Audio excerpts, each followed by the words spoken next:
juhatada sisse siis meie avaettekande.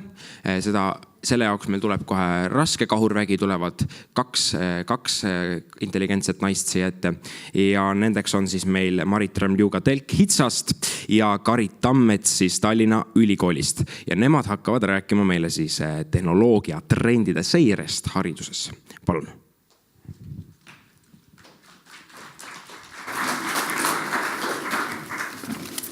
No kummal pool sa soovid olla? Ma olen siin. Okei, mulle meeldib, kui keegi mu paremal käel. Ma ikka harjun sellega, nii öösel kui päeval. Tere ka meie poolt. Tere. Ja ma arvan, et alustame seda ettekannet siis selle küsimuse esimese poolega. Tehnoloogiatrendid, kas nad on juba kohal? Täna kasutatakse koolides väga palju erinevaid tehnoloogiaid. Meil on erinevad veebirakendused, meil on olemas robootikaseadmed, meil on 3D-printerid ja nii edasi ja nii edasi. Sellest pole kahtlustki, et tehnoloogia on klassiruumis kohal. Lisaks on meil olemas terve hulk võib-olla pisut hullumeelseid koole ja õpetajaid ja innovaatoreid, kes proovivad siis seda kõike ka päriselt õppeprotsessis rakendada, mis loodetavasti on tingitud ka vajadusest midagi muuta. Ja see toob kaasa siis uusi algatusi, tehnoloogia rakendamise katsetusi ja nende levi meie koolides. Okei, tehnoloogia on kohal, selles ei ole küsimust. Aga me mõtlesime, kui vaataks seda kõike teise nurga alt, kui me vaataksime hoopiski neid suuri megatrende tehnoloogia maailmas, mis meie ümber tiirlevad, millest meedia räägib, mille arengud ei näe peatuvat, kui me vaataksime läbi nende tehnoloogiatrendide, mida me hariduses täna juba teeme, mis on need võimalused, mis on seosed, tänased seosed haridusega, kui me leiaks läbi nende trendide vaatamise, mis võiks olla need uued mõtteviisid või uued ideed, mida me võiksime kaaluda või vähemasti katsetada. Ja. Aga mis on need trendid, millest me siis ikkagi räägime? Need on tegelikult mitmeid, aga meie valisime käesoleva aasta väljakutseks siis omavahel isegi võiks öelda, et pisut põimunud lahendused, tehisintellekt, asjade internet, suurandmed, analüütika, virtuaal, liitreaalsus ja privaatsus, mis küll ei ole eraldi tehnoloogia, kuid ilma milleta ei saa neid eelnevaid 4 tehnoloogiat vaadata. Jah, et kui neid tehnoloogiatrende, suuri tehnoloogiatrende vaadata, uurida, lugeda, siis see seos, mis tuuakse välja haridusega, mis neid kõik ühendab, on tõenäoliselt just see, et need võimaldavad tegelikult õppeprotsessi personaliseerida ja seostada rohkem reaalselu probleemidega. Ehk siis õpet muuta loovamaks, personaalsemaks ja reaalsele elule lähedasemaks. Ma isegi julgen öelda, et need eelpool mainitud tehnoloogiad muudavad oluliselt õpetaja ja õpilase vahelisi rolle, neid partnerlussuhteid. Et tegelikult ju ei peitu see innovatsioon, millest me tehnoloogias räägime nendes rakendustes ja lahendustes, vaid see digitaalne innovatsioon peitub loovuses, mida need seadmed ja need võimalused aitavad õpilastes ellu tuua. Et kui me vaatame natuke kaugemale õpikutest, tasemetöödest, eksami tulemustest ja annaksime tegelikult õpilastele võimaluse olla disainerid, arhitektid, autorid, siis me tegelikult võimendame seda õppeprotsessi hoopis teistmoodi. Okei, aga vaatame siis, milliseid võimalusi need tehnoloogiatrendid selleks loovad. Enne veel tahaks öelda, et me oleme hetkel tehnoloogiatrendide seirega sellises etapis, et me üht-teist juba oleme saanud välja uurida. Et siin ma kasutaksin head võimalust tänada kõiki haridustehnolooge, kes hiljuti vastasid seirega seotud küsimustikule, et pisut peegeldada seda, mida koolides täna juba tehakse, mida katsetatakse, mis on mõne kooli jaoks innovatsioon, teise jaoks argipäev. Et see kõik on meile andnud väga, väga head sisendit ja mõtteid, kuidas siit edasi liikuda. Et nüüd edasi võib-olla vaatakski siis nende 4 trendi puhul, ehk siis tehisintellekt, asjade internet, analüütika, suurandmed, et vaataks 4 näidet, et mida need trendid haridusele täna pakuvad ja mida nad potentsiaalselt võiksid pakkuda. Ja, asjade internet. Asjade internet on kindlalt Eesti haridussüsteemis oma kohta otsimas, aga esmalt, mis see siis on? Asjade internetiks nimetame me seda osa internetis, kuhu kuuluvad siis omavahel andmesidevõrgu kaudu ühendatud füüsilised esemed, mille sisse on ehitatud elektroonikariistvara, tarkvara, sensorid, ajamid. ja need võimaldavad kasutajatel ja teistel seadmetel omavahel suhelda ning seadmete käitumist juhtida ja automatiseerida. See oli isegi minu jaoks keeruline. Aga ütlesid ära, väga tubli. Et hetkel võib-olla haridus vaadates, siis asjade internet on juba kohal, üsnagi kohal. Need seadmed, mida võimalik asjade interneti tehnoloogiaga seostada, täna on kindlasti interaktiivsed tahvlid, 3D-printerid, robootika, mis on kindlasti üks teerajajaks asjade interneti valdkonnas hariduses. Et need kõik ongi asjade internet ja see, mida te täna koolis teete juba, on seotud asjade interneti trendiga, mis liigub väga hoogsalt edasi. Et võib-olla üheks uueks näiteks, mida saab siin tuua, mida koolides hetkel katsetatakse, on Innove projekt Innovatorium, ehk siis tark koolimaja värkvõrgu abil, kus siis pilootkoolid katsetavad uue tehnoloogia, asjade internetist tuleva tehnoloogia võimalusi just loovainetes, et näiteks kehaandureid, ruumiandureid, nutirõivaste komplekte. Et selle tasub kindlasti silma peal hoida ja uurida endale lugu, et siin hiljem need esitlused on ilmselt teile kätte saada. Siin on ka üks video, mille me leidsime, siis, mis peegeldab seda, mis ühes konkreetses pilootkoolis hetkel tehakse. Virtuaal- ja liitreaalsus on ka kindlasti leidnud õppeprotsessis juba oma koha või vähemalt on ta seda leidmas ja nendest trendidest, mida me siis sellele praegu oleme fookusesse võtnud, on ta, ma arvan, et on üks tuttavamaid. Ja ka meie sellest küsimustikust tuli välja, et selleks hetkeks, kui me seda vaatasime, et üle poolte koolidest siis on kasutanud virtuaal-liitreaalsust, kavatsevad kasutada või kasutavad seda hetkel. Okei, aga võib-olla vaataks neid kahte mõistet eraldi ka, et mis neid eristab siis? Just. Virtuaalreaalsus, see on siis simuleeritud keskkond, mis on loodud erinevat riist- ja tarkvara kasutades, mis tähendab seda, et me saame nagu võimaluse näha, kuulda või tunda midagi, mida siis reaalsuses ei pruugi eksisteerida.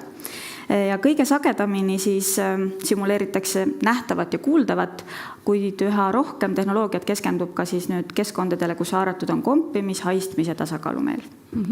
Ja siis liitreaalsust eristab virtuaalreaalsusest see, et liitreaalsusest on kokku miksitud reaalsus ja virtuaalne reaalsus. Ehk siis näiteks meil on võimalus tuua siia ruumi juurde mingi element, mida meil täna siin ei eksisteeri, et seda lähemalt uurida. Et taaskord, et nende idee või eesmärk, miks liit- ja virtuaalreaalsust võiks kasutada, on sarnane. Ehk siis võimaldada lähemalt uurida objekte, protsesse, mida meil muidu ei oleks võimalik. Või miks mitte mõelda ka treenimissituatsioonideks, mida me loodame, et mitte kunagi ei juhtu, aga millest me peame valmis olema. Lähme edasi. Lähme edasi. Nii. Suurandmed, andmeanalüütika. Kuidas see tundub? Ma ütlen, et suurandmed ja andmeanalüütika on teema, mille osas koolid näitavad üles oma huvi, mis aga samal ajal on tänases päevas üsna võõras, et katsetused on pigem harvad. Ja kui me räägime suurandmetest ja analüütikast, kas need on kohal või mitte, et siis kui mõelda varasemale ajale, et siis tavalised andmeid andmeanalüütikaga ja kogumisega nii-öelda suures mahus tegelesid pigem ettevõtted, teadusorganisatsioonid, et keskendudes mingile konkreetsele uurimisprobleemile või prognooside planeerimisele, aruandlusele.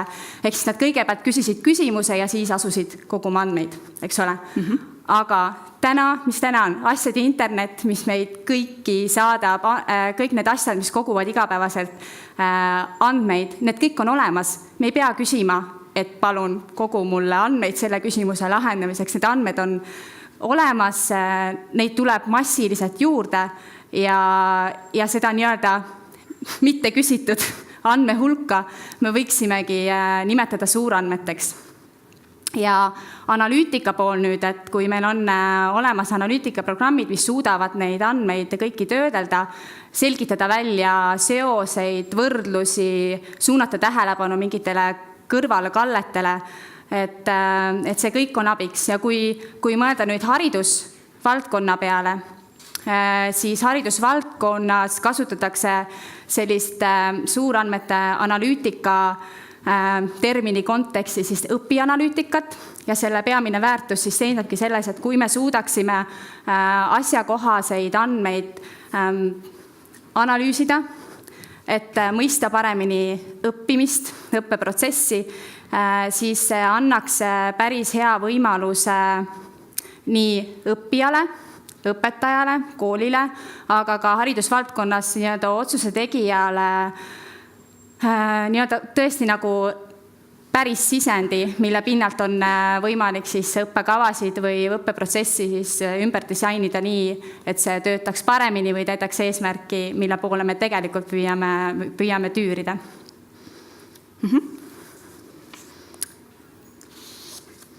Nii, kus me jõudnud oleme endaga? Nüüd me räägime tehisintellektist.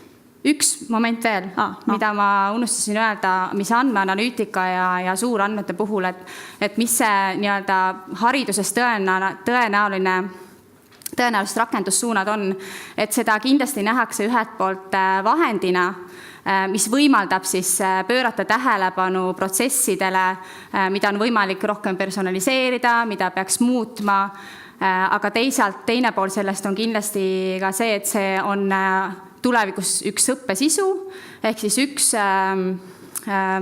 teadmiste oskuste valdkond, mida me kõik tulevases tööelus vajame, ehk siis see leiab kindlasti lähiajal õppesisuna oma koha ka erinevates haridustasemetes. Nii, tehisintellekt. Paneme edasi. Lähme edasi tehisintellektiga, jah? Ma arvan, et... Arvad? Ja hea mõte. Nii. Okay. Tehisintellekt on siis täna koolidele ja ühiskonnale tervikuna pigem lapse kingades olev tehnoloogia. Et me tegelikult kompame mingisuguses alas, kus me päris täpselt ei tea, mis on selle potentsiaal, mis on selle võimalused ja mida me hetkel teha saame. Aga samal ajal peavad meie koolid seda üheks olulisemaks tehnoloogiatrendiks, millele me võiksime tähelepanu pöörata.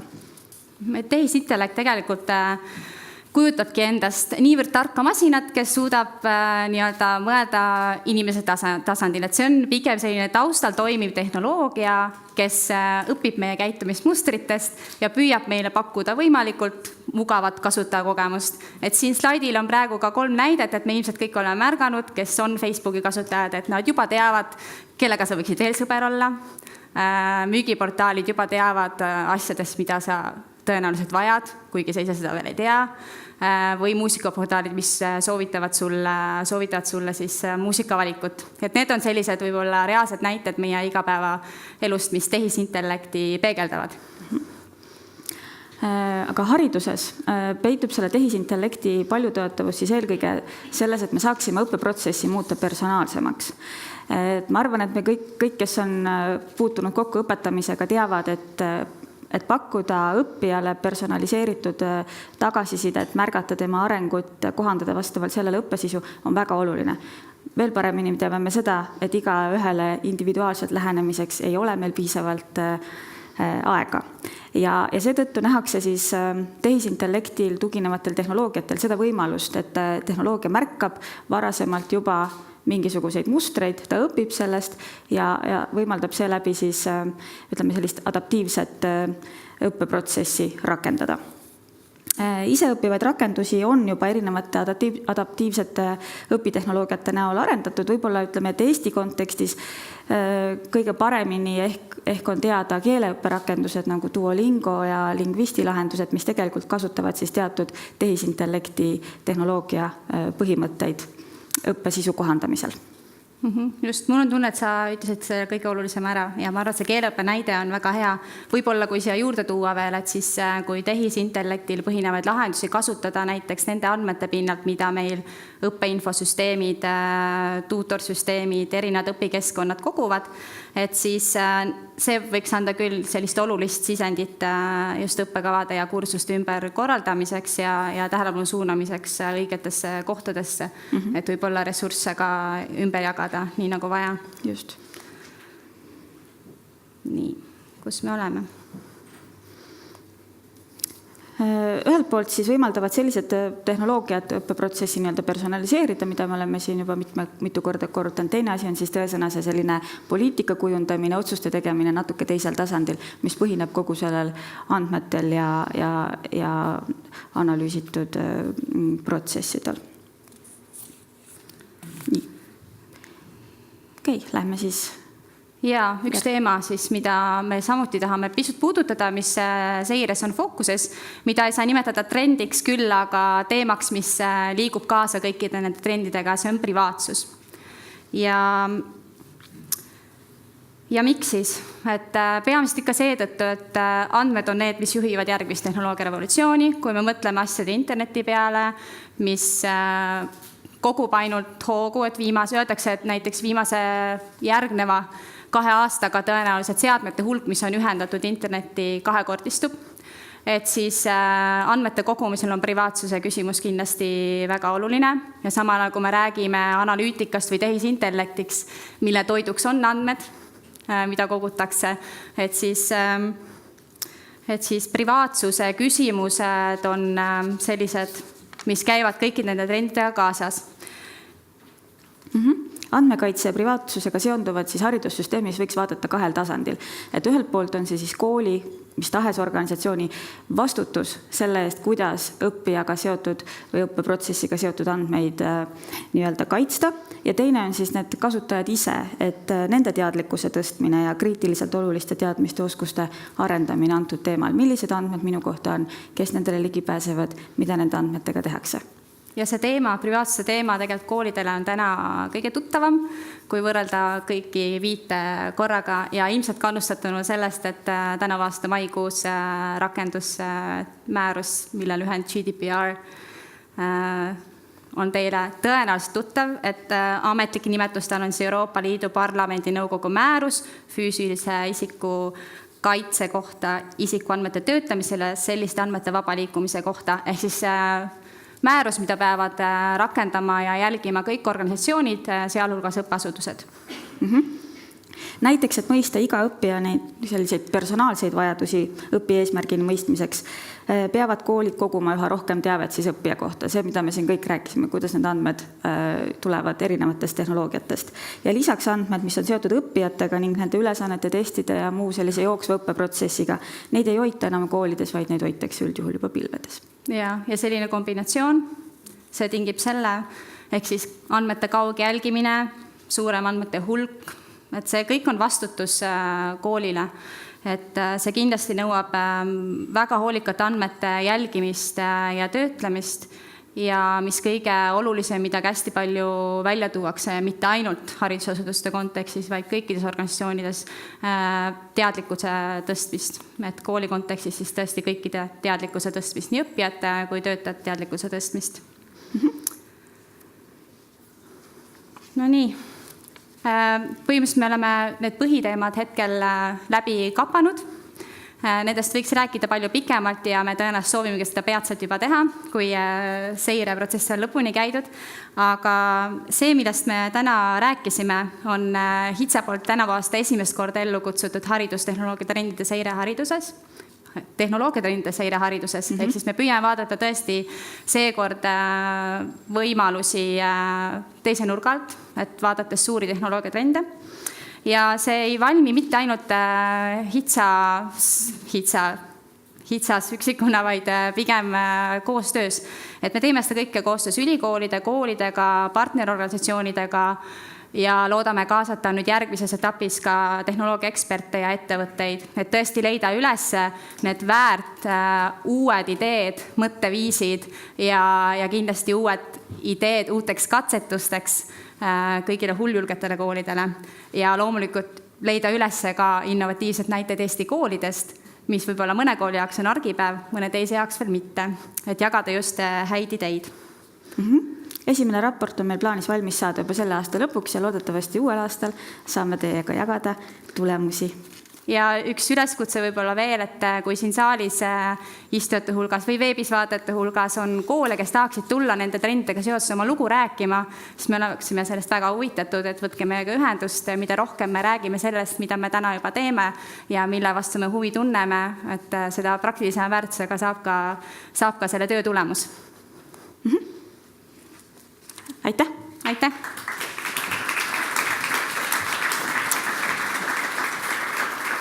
Ja meil on hästi väike üleskutse veel seonduvalt tegelikult selle sama teemaga, et me ootame kõiki hariduse valdkonna innovaatoreid. Aitäh, Eva! EHE programmi. Meil on algamas haridusuuendajate arenguprogramm ja avalduste esitamise tähtaeg on 14. oktoober, nii et ärge unustage, ärge magage maha seda väga-väga head võimalust, uut algust, et me jagame siin informatsiooni ja kogu info loomulikult leitav HITSA veebilehed samuti. Et olge julged ja tulge osalema. Ühesõnaga, suur tänu Marit, suur tänu Kairit. Te võite minu nüüd rahulikult istuma, saite väga hästi hakkama. Teeme suure aplausi neil meile.